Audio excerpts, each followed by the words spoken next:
5 seconds. Start.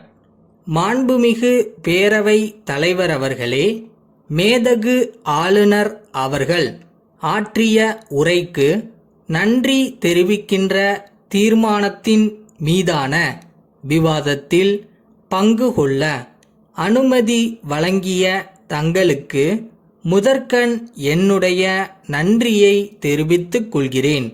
ஆளுநர் அவர்கள் ஆற்றிய உரையில் மிக சிறப்புக்குரிய பல்வேறு செய்திகள் சொல்லப்பட்டிருக்கின்றன.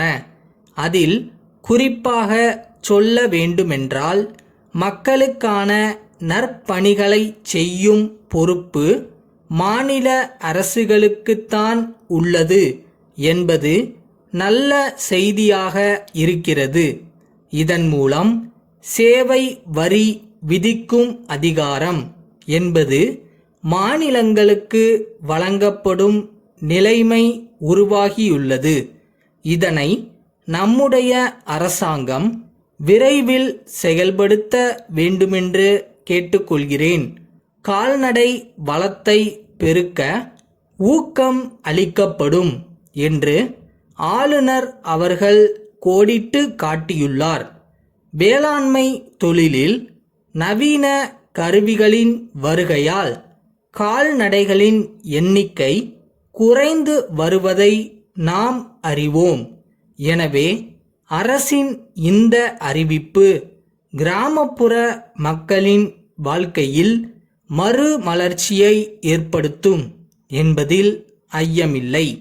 தமிழ்நாட்டில் மக்கள் நலன் காக்கவும் மழை வளத்தை பெருக்கவும் மாண்புமிகு முதலமைச்சர் அவர்களின் பிறந்த நாளன்று மாவட்டங்களில் மரம் வளர்ப்பு திட்டம் தொடங்கப்படும் என்பது சிறப்பான அறிவிப்பாகும்.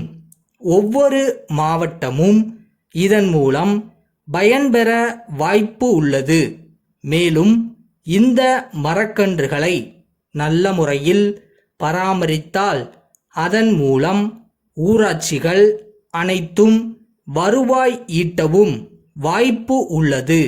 ஆகவே இந்த திட்டத்தில் வழங்கப்படும் மரக்கன்றுகள் நல்ல தரமுள்ளவையாகவும் சரியான பருவத்தில் உள்ளதாகவும் தேர்வு செய்யப்பட வேண்டியது அவசியம் என்பதை அன்புடன் சுட்டிக்காட்ட விரும்புகிறேன். தொழிற்சாலைகளின் இரசாயன கழிவுகளால் நிலத்தடி நீர் பாதிக்கப்படுவது குறித்து சமூக நல ஆர்வலர்கள் பலரும் தங்கள் கவலையை அவ்வப்போது தெரிவித்து வருகிறார்கள். அவர்களின் கருத்துக்கள் மக்கள் மத்தியில் பெருமளவுக்கு ஆதரவை பெற்று வருவதை நம்மால் உணர முடிகிறது. சுற்றுச்சூழலை பெரிதும் பாதிக்கும் தோல் பதனிடும் நிலையங்கள் மற்றும் சாயப்பட்டறைகளை காலத்திற்கேற்றவாறு நம்முடைய மாநிலத்தில் மூடிவிடலாம் என்று சொல்கிறார்கள். அது சரியா தவறா என்று நான் விவாதிக்க விரும்பவில்லை. ஆயினும் இது குறித்து நாம் கட்சி வேறுபாடின்றி கலந்தாலோசிக்க வேண்டியது மிகவும் அவசியம் என்பதை இந்த சந்தர்ப்பத்தில் நான் வலியுறுத்த விரும்புகிறேன். இத்தகைய தொழில்களில் ஈடுபட்டுள்ள தொழிலாளர்களுக்கு மாற்று வேலைவாய்ப்புகளை நாம் எளிதாக உருவாக்கித் தரலாம் என்று சொல்லப்படுவது நம்பிக்கை அளிப்பதாக உள்ளது. எனவே கூடிய சீக்கிரம் இந்த பிரச்சனையில் விருப்பு வெறுப்பு எதுவுமின்றி மக்கள் விரும்பும் வகையில் ஒரு சிறப்பான முடிவை எடுக்க அரசு முன்வர வேண்டுமென்று கேட்டுக்கொள்கிறேன். நோயற்ற வாழ்வே குறைவற்ற செல்வம் என்று பெரியவர்கள் சொல்லி இருக்கிறார்கள். ஆகவே இயற்கை உணவு முறைகள் பற்றிய நூல்கள் அதிக அளவில் வெளிவருவது அவசியம் என்பதை குறிப்பிட்டு அமர்கின்றேன். திருநெல்வேலி பாண்டியன் கூட்டமைப்பின் மேலாளர் சிதம்பரம் மேற்கு வீதி ராமன் அவர்களுக்கு எழுதிய கடிதம். அன்புடையீர், தங்களுடைய கடிதம் கிடைக்கப் பெற்றோம். குறைந்த முதலீட்டில் காகிதம் தயாரிக்கும் தொழிற்சாலையை அமைக்கும் ஆர்வத்தை தெரிவித்து கடிதம் எழுதியிருக்கிறீர்கள். தங்கள் கடிதத்தில் கேட்டுள்ள சில விவரங்களை கீழ்க்கண்டவாறு அளிக்கிறோம். தமிழகத்தில் காகித தொழிற்சாலைகளை அமைப்பதற்கான வாய்ப்புகள் அதிகமாகவே உள்ளன என்பதை தங்களுக்கு முதலில் தெரிவிக்க விரும்புகிறோம். மேலும் இதற்கு தேவையான தெளிவான விவரங்கள் அடங்கிய திட்ட அறிக்கைகளும் எங்களிடம் உள்ளன.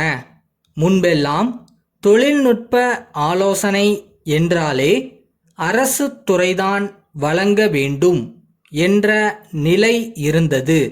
ஆனால் தற்போது எங்களை போன்ற தனியார் நிறுவனங்களும் இத்துறையில் சிறப்பான முறையில் பணியாற்றி வருகிறோம் என்பதை பெருமையுடன் குறிப்பிட விரும்புகிறோம்.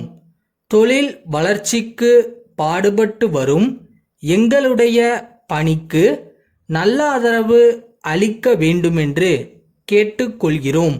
இன்னும் பல விரிவான தகவல்களை தாங்கள் எங்களை நேரில் தொடர்பு கொண்டால் வழங்க இயலும். தங்கள் வரவினை எதிர்பார்த்து காத்திருக்கிறோம். தங்கள் நம்பிக்கையுள்ள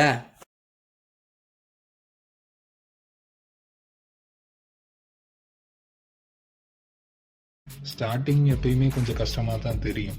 அதுக்காக நம்மளால் இது முடியுமான்னு யோசிக்கிற அளவுக்குலாம் போயிடாதீங்க. காலம் எல்லாத்தையும் பார்த்துக்கிறோம்.